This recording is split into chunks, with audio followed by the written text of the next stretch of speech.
နက်ပြည်နယ်အနီးဆုံးလမ်းမကြီး၃ခုကိုစကြည့်လိုက်ကြရအောင်ပထမဆုံးအနေနဲ့ကမ္ဘာပေါ်မှာအလှပဆုံးနဲ့အမိုက်ဆုံးတရားကိုပြပါဆိုရင်တော့အခုပုံထဲမှာမြင်နေရတဲ့တရုတ်နိုင်ငံအန်ရှီမြို့ကတရားကိုပဲလက်ညှိုးထိုးပြရမှာပါဒီတရားရဲ့ထူးခြားချက်ကတော့ကမ္ဘာအခြားဘယ်နေရာမှာမှမရှိတဲ့ဒီဇိုင်းပါပဲတာမန်တရားတွေလိုမျိုးတိုင်းနေဆိုင်ပြီးတော့ခိုင်ခန့်ဆောက်ထားတာမဟုတ်ပါဘူးဒီမျက်နှာပြင်ပေါ်မှာပေါ်လို့ပေါ်နေတဲ့ဖောင်မျိုးစားတရားရှိကြီးတွေဖြစ်ပါတယ်တင်တော်ကြီးဝင်းရံထားတဲ့မြေကြောင်းတိုင်းအကွေးအကောက်ဖောက်လုပ်ထားတာမို့အပေါ်စီးကနေကြည့်မယ်ဆိုရင်စိမ့်လက်နဲ့ရေပြင်မှာနားနေတဲ့ငကားကြီးတစ်ကောင်လိုလှပနေမှာပါဒီနေရာကိုရောက်သွားရင်တော့လူကြီးမင်းအနေနဲ့မျိုးပြရဲ့မွန်းချမ်းမှုတွေပြေပြောက်သွားမှာဖြစ်တယ်လို့မတော်တဆရေထဲပြုတ်ကျသွားခဲ့ရင်လည်းဘဝရဲ့ဒုက္ခတွေအလုံးကိုအပီးပိုင်မီးပြောက်သွားနိုင်မယ့်အခွင့်အရေးကိုပိုင်ဆိုင်ရမှာဖြစ်ပါတယ်ကောင်းမွန်နေတဲ့ခံစားချက်ကလည်းတော်တော်လေးထူးခြားပါတယ်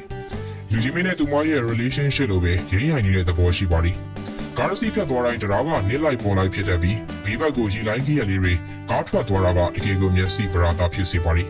ဒါပေမဲ့သတိထားရမှာကဒီလမ်းပေါ်မှာ Fast and Furious ရိုက်လို့မရပါဘူးအချိန်နဲ့ပြင်းလိုက်တာနဲ့တရားကမွေးတကောင်လိုတွန်းနေသွားမှာဖြစ်ပြီးလူကြီးမင်းရဲ့ကားဟာလေးတွေရီနေကိုကျွန်းထိုးမောက်ခုံကျသွားနိုင်ပါတယ်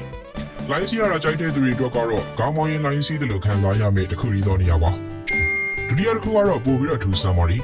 သူမပေးခဲ့တဲ့ဂရီးလိုမျိုးရှိနေလျက်နဲ့ရုပ်ရည်ပျောက်သွားတဲ့လမ်းမျိုးကိုမောင်းကြည့်ခြင်းနဲ့ဆိုရင်တော့ပြည်သစ်နိုင်ငံကိုသွားရပါလိမ့်မယ်။ Passage to Kuala ခေါ်တဲ့ဒီလမ်းကကုန်းတွင်းပိုင်းနဲ့ကျွန်းတစ်ခုကိုဆက်သွယ်ပေးထားတာဖြစ်ပြီးဒီနေ့မှာ2ချိန်လောက်ရေအောက်ကိုငုံသွားရပါလိမ့်။ရေတက်လာပြီဆိုရင်ဒီလမ်းမကြီးဟာပင်လယ်ရေအောက်73ပေလောက်ထိရောက်သွားရပြီးဘာလမ်းမှမသိအောင်ပျောက်ကွယ်သွားရပါလိမ့်။ပင်လယ်ရေရောက်သွားတဲ့လမ်းမကြီးပါ။ဒါကြောင့်မလို့ဒီလမ်းကိုဖြတ်မယ်ဆိုရင်ဒီတိုင်းဖြတ်ချင်တိုင်းဖြတ်လို့မရပါဘူး။ရေချမဲ့အချိန်ကိုစောင့်ရနိုင်ပါလိမ့်။တကယ်လို့လူကြီးမင်းကငါကောင်မလေးပြန်လာမယ့်အချိန်ကိုတော့စောင့်နိုင်သေးတာဒီလောက်ရေကြတာလေးတော့စောင့်နိုင်ပါလေကွာဆိုပြီးစိတ်ရှည်လက်ရှည်စောင့်ပြီးမှဖြတ်မောင်းမယ်ဆိုရင်တော့အဆင်ပြေပါလိမ့်ဒါပေမဲ့ဒီလမ်းရဲ့ကြောက်စရာကောင်းတဲ့အချက်ကလမ်းပေါ်မှာကပ်နေတဲ့ရေညှိတွေပါပဲ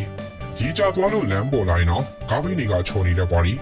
အစိုးဆုံးကတော့ကန်ဆိုးချင်ရင်လူကြီးမင်းကောင်းမောင်းနေတော့လမ်းတစ်ဝက်ရောက်မှရေတက်လာခဲ့မယ်ဆိုရင်မှ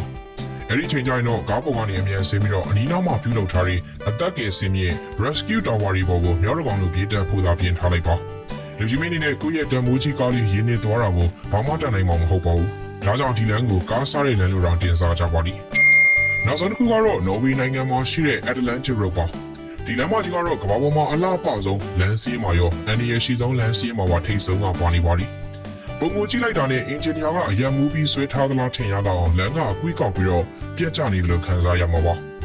Storsy Sanders လို့ခေါ်တဲ့တရားကတော့အကျော်အကြားဆုံးပါပဲသူ့ကိုကြည့်လိုက်ရင်လမ်းကကောင်းကင်ပေါ်ထောင်တက်သွားတယ်လို့ဖြစ်နေပြီးတစ်ဖက်မှာဘာရှိလဲဆိုတာမမြင်ရပါဘူး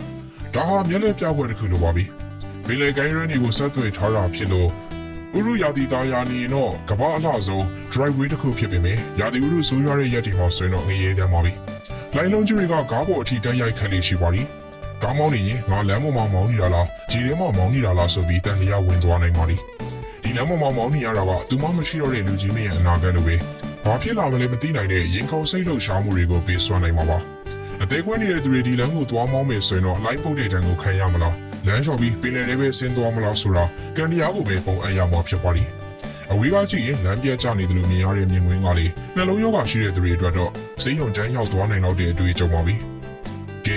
ဒီနေ့တော့လက်ပြည်နယ်အနည်းဆုံးလို့တင်စားရလောက်တဲ့အိမ်မက်ဆန်ပြီးတော့ချက်သိမ်းထားစရာကောင်းတဲ့လမ်းမကြီး၃ခုကိုတင်ဆက်ပေးခဲ့တာပါတဘော်တရားရဲ့အလားပေါက်ကိုခန်းစားရင်တေမင်းနဲ့ထိတ်တိုက်တွေ့ခြင်းနဲ့ဆိုရင်တော့ဒီလမ်းတွေကအတင်တော်ဆုံးပါပဲ